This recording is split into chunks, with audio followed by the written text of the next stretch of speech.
Hi, I'm Brad, the manager here at Ken Sewing Center. I started working with Ken Sewing Center back in 2001. So I've been here for 24 years. I started working as a sewing machine mechanic, and I learned to work on all the sewing machines over the years. Eventually started selling, then became the store manager. Back in 2005, Brother came out with a domestic commercial machine, which is the PR series of sewing machines.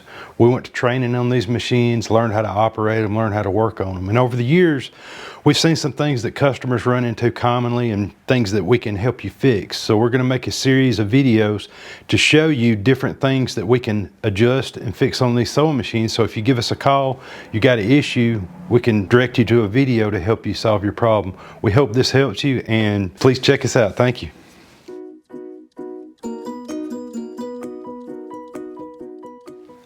Okay, we're going to go over the cutter of your machine. I'm going to show you how to clean your cutter and how to replace your cutter. So if your cutter's not working correctly, you're getting long tails, or you get a wiper error, this is a great thing to look at. The first thing that we're going to need to do is turn our machine off. With the machine off, you're going to be able to move your embroidery arm all the way to the back. That way we can get to the screws easily. We're going to use the crooked screwdriver, this L-shaped, to remove our needle plate.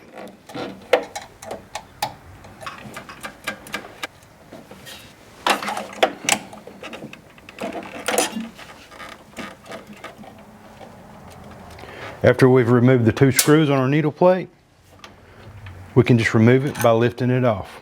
The first thing that we want to look at when we are checking our cutter is we want to make sure that there's no thread caught under here. This is going to be our fixed blade, and this is going to be our moving blade. Our moving blade, with our machine off, we can move that blade and swing it away so we can get to thread stuck under here. If you do have thread stuck under here, I recommend cleaning that out, replacing your plate, and seeing if it cuts correctly.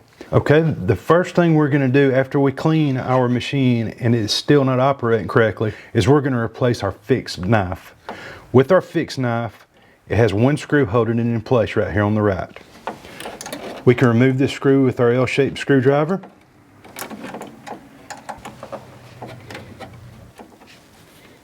And once we remove our knife, you'll see our knife here is going to have a dot on the top of it. The old knives may not have this dot, but all the new knives will have this dot. The dot always goes up. When we put our new knife in, there's something that's very important. If you'll notice this little pin sticking up right here, we need to make sure that our knife goes up against that pin. So when we put our knife on, we're going to start the screw, and we're just going to hand tighten this screw up.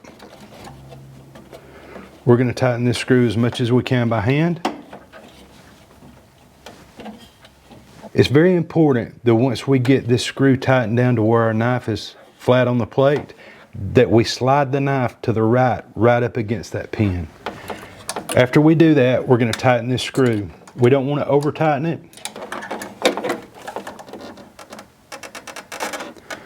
We just want to get it really snug.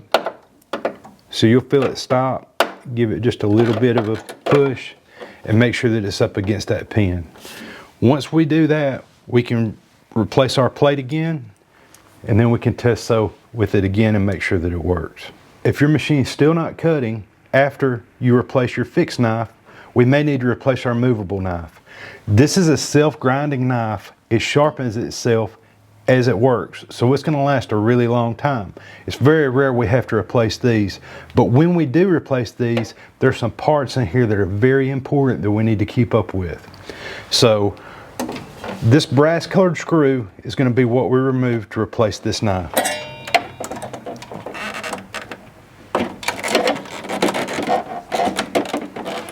So we loosen this screw, we take it out. On this screw, there's going to be a spacer. It's a little washer here. And it's very common that people misplace this when they replace this. It's either going to stay inside of our knife or it's going to be on this screw. So now our knife will just lift right off. And sometimes there will be a washer under it, which is going to be a shim. We just need to make sure that that stays there. So when we put our new knife on, we're going to have three pieces. We're going to have our movable knife, our washer, and our screw. I like to put the knife on first. It has a little place that goes on that moves it. Then I put the spacer washer inside there. Next, I replace the screw. So this screw has a shoulder on it that needs to go down inside that spacer. So we need to make sure that we get that screw all the way flush. You might have to move the knife around a little bit to get it inside that spacer. Then we just tighten our screw up snug. We don't want to over tighten it.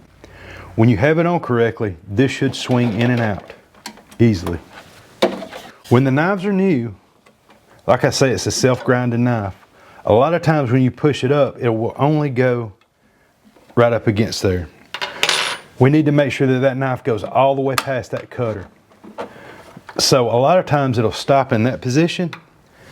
It's okay to just take a screwdriver and just tap it lightly to get it to go past that knife.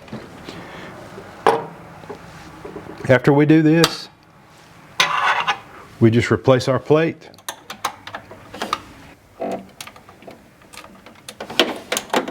Snug the screws.